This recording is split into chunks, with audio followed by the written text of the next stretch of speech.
കരുനാഗപ്പള്ളിയിൽ ഗുണ്ടാ നേതാവിനെ വെട്ടിക്കൊന്നു. ജിം സന്തോഷ് വധക്കേസിലെ ഒന്നാം പ്രതി അലുവ അതുലാണ് കൊല്ലപ്പെട്ടത്.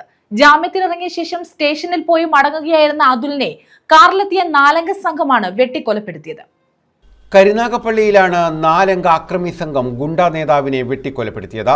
കരുനാഗപ്പള്ളിയിലെ ജിം സന്തോഷ് വധക്കേസിലെ ഒന്നാം പ്രതി അലുവ അതുലാണ് കൊല്ലപ്പെട്ടത്. ജാമ്യത്തിലിറങ്ങിയ ശേഷം സ്റ്റേഷനിൽ പോയി മടങ്ങുകയായിരുന്നു അതുൽ.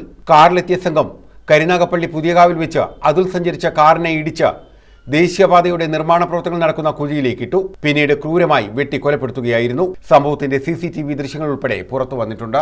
2025 മാർച്ച് 27-നാണ് പടനായർകുളങ്ങര വടക്ക് കെട്ടിശ്ശേരിൽ കിഴക്കതിൽ വീട്ടിൽ സന്തോഷ് കുമാർ എന്ന ജിം സന്തോഷ് കൊല്ലപ്പെട്ടത്. പുലർച്ചെ വടിവാളും കമ്പിപ്പാരയും ഉൾപ്പെടെയുള്ള ആയുധങ്ങളുമായി കാറിലെത്തിയ സംഘം ആദ്യം സന്തോഷിന്റെ അമ്മ ഓമന കിടന്ന മുറിയുടെ കതക് വെട്ടിപ്പൊളിച്ച് ഉള്ളിൽ കടന്നു. മുറിയിൽ സന്തോഷ് ഇല്ലെന്നറിഞ്ഞതോടെ തൊട്ടടുത്ത മുറിയുടെ കതക് തകർത്തകത്തു കയറി സന്തോഷിനെ ആക്രമിക്കുകയായിരുന്നു.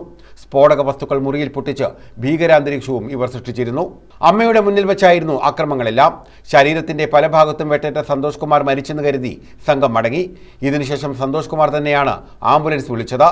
താലൂക്ക് ആശുപത്രി എത്തിയപ്പോഴേക്കും മരിച്ചു. ഗുണ്ടാസംഘങ്ങൾ തമ്മിലുള്ള പകയാണ് കൊലപാതകത്തിൽ കലാശിച്ചതെന്ന് അന്ന് പോലീസ് വ്യക്തമാക്കിയിരുന്നു.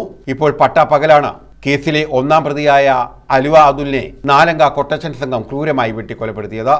News bureau, Karunagappally.